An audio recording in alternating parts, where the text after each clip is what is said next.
Jesus came into the world in order that the world might be saved through him. Please be seated.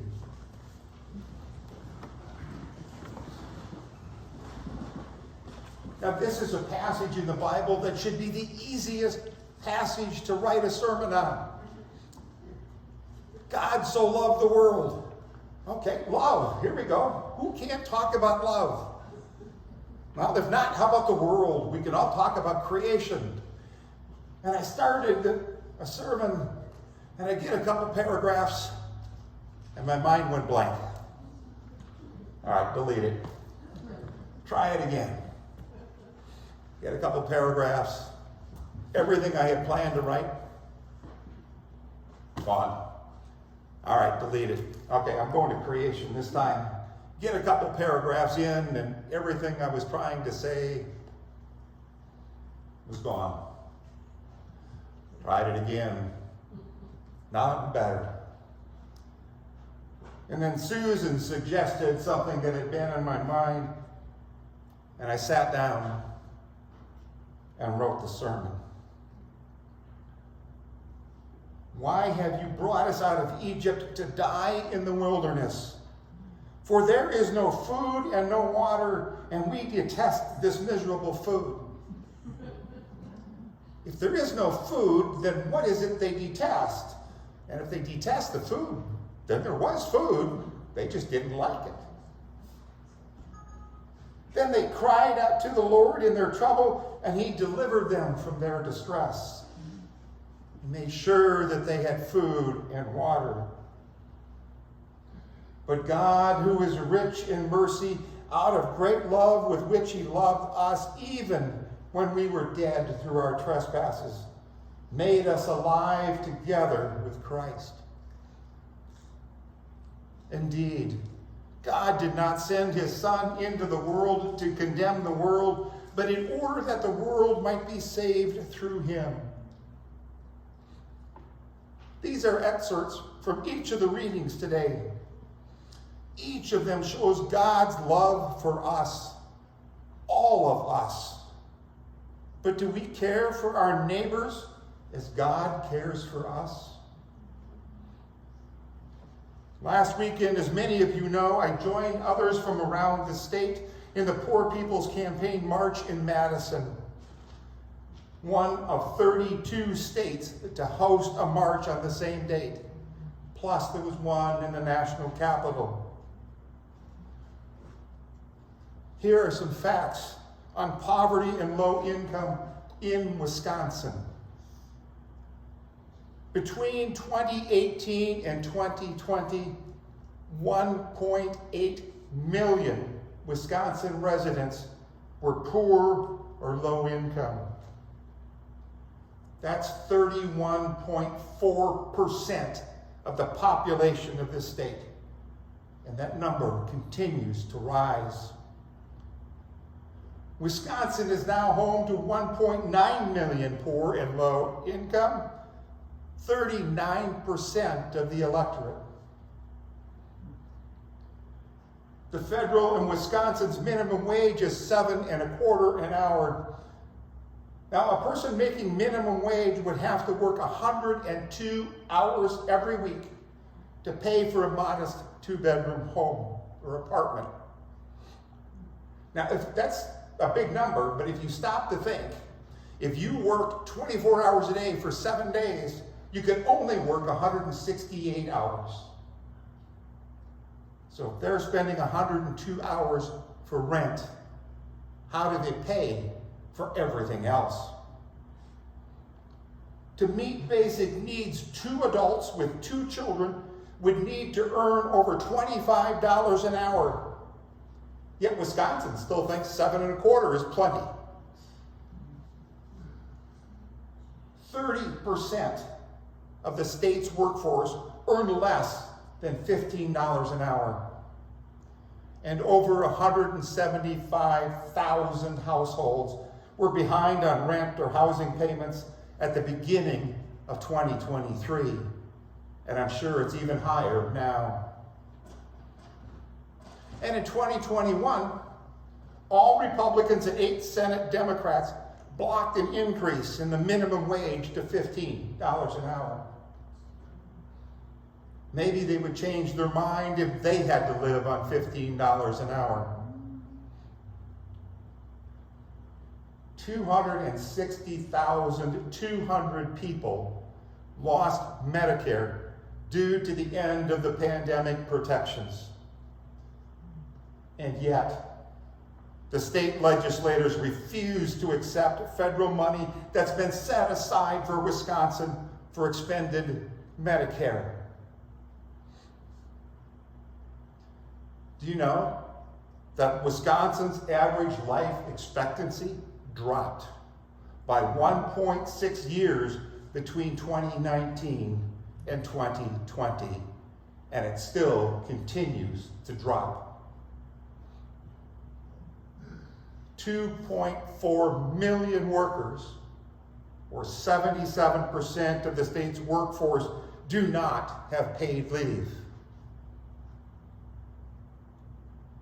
Poor and low-income households spend 7 times as much of their income on energy costs as the average household. For example, if we spend 10% of our income, they could be paying as much as 70%, which definitely doesn't match with having to work 102 hours a week to pay for a modest 2-bedroom home. Wisconsin has the highest rate of residents living near toxic release facilities in this country. We're number 1. That's not something I think we want to brag about. That's 37% of the population, mostly poor and low income. Now, the natural gas power plant between Beloit and Janesview spews out pollutants downwind to us and to Rockford, making this area one of the worst polluted airs in the world. This is the United States. This is Wisconsin. And we live in some of the most polluted air in the world. 60 cities in Wisconsin have water wells contaminated with PFAS.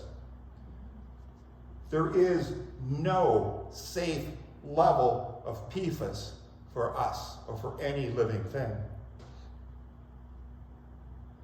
Poor and low-income people are bearing the brunt of deaths and injuries due to climate change. As you know, Wisconsin has had significant changes in precipitation patterns, with increased risks of flooding, drought, and water scarcity, and even this year, tornadoes, where they've never been before. Do you know how many people die each year from the effects of poverty in the United States? Believe it or not, the effects of poverty is the 4th leading cause of death in this country. That's over 295,000 lives every year. Or to break it down, that's more than 800 people a day. The data goes on, and it gets much worse than what I've shared. Yet we Americans ignore the data, and worse yet, we ignore the people. Data is statistics, but behind every piece of data are human lives. Poverty, though, is 100% solvable.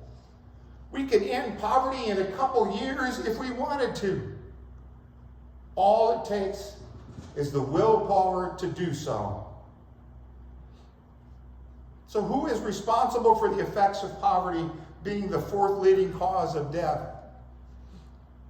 Now, my first thought is it's our representatives, all those that we elect in our state and federal government, irregardless of what party they belong to. If they've been elected, they're part of the problem. It seems that they would prefer to give the money to the wealthy who don't need it instead of those struggling to survive. They would prefer to give tax breaks to the corporations and shield them from the contamination and health issues they cause rather than save lives. But why are our representatives not worried about the poor and low income? Well, one, they're not big contributors to their campaign funds. However, the biggest reason is that we do not hold them accountable for their actions. There's no consequences for them, so why should they pay attention? They can do whatever they want. So in reality, who is responsible for the growing number of people in poverty and low income and the 295,000 deaths a year? We are. Every single one of us. We pay our taxes and we expect the government to use it wisely to benefit all Americans. When they don't, if you're like me, you probably just complained a lot and ignored it because there's nothing I could do. Well, not anymore. Using a slogan from the Poor People's Campaign, I won't be silent anymore. Isaiah 10 says, "Woe to those who legislate evil, who make unjust laws to deprive the poor of their rights and withhold justice from the oppressed." Jeremiah 22 reminds us, "Thus says the Lord, do justice and righteousness, and deliver from the hand of the oppressor those who have been robbed, and do no wrong or violence to the immigrant, the orphan, and the widow, nor shed innocent blood in this place." Matthew 25 tells us, "Truly I say to you, as you did not do to one of the least of these, you did not do to me." Today's readings shows God's love for us, all of us.